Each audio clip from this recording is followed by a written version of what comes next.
Assalamualaikum dan selamat sejahtera. Bersama dengan saya, Nur Khairin Alisha selaku TV PSS Setiara.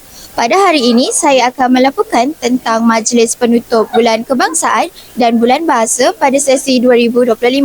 Mari ikuti saya sehingga penghujung video.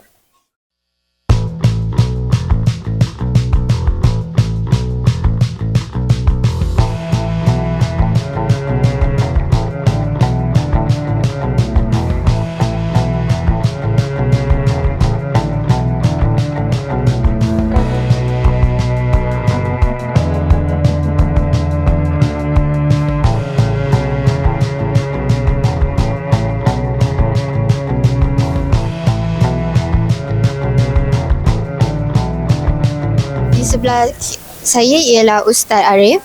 Assalamualaikum Ustaz. Waalaikumsalam warahmatullahi wabarakatuh. Ustaz, adakah program ini memberi impak kepada murid-murid Setiara? Alhamdulillah, saya dapati bahawa program selama sebulan kita telah meraihkan bulan kemerdekaan telah memberikan impak tentang kesedaran pentingnya kita mempertahankan kemerdekaan di negara kita ini, dan juga sebagai seorang pelajar penting juga kita mengisi kemerdekaan ini dengan belajar bersungguh-sungguh, mengulang kaji dan membaca buku, dan nanti bila peperiksaan SPM kita akan mendapat keputusan yang baik. Terima kasih Ustaz. Nasib bangsa,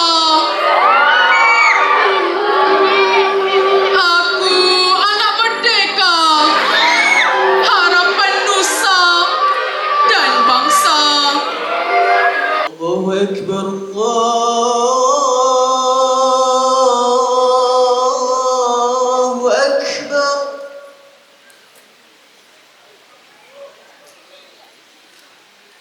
Allahu Akbar, Allahu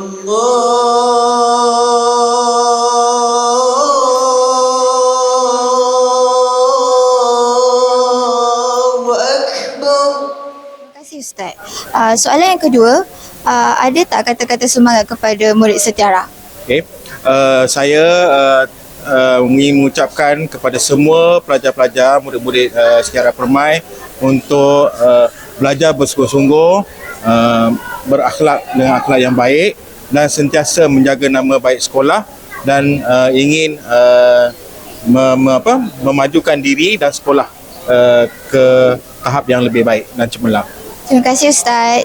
Tak diterima, andai aku disingkirkan, kemana harus ku bawakan, kemana harus ku semaikan cinta ini. Betapa di bumi ini ku Sampai di sini sahaja laporan daripada saya. Saya wartawan Nur Khairin Alisha selaku TV PSS Setiara. Jangan lupa untuk like dan subscribe YouTube channel kami. Setiara sentiasa juara.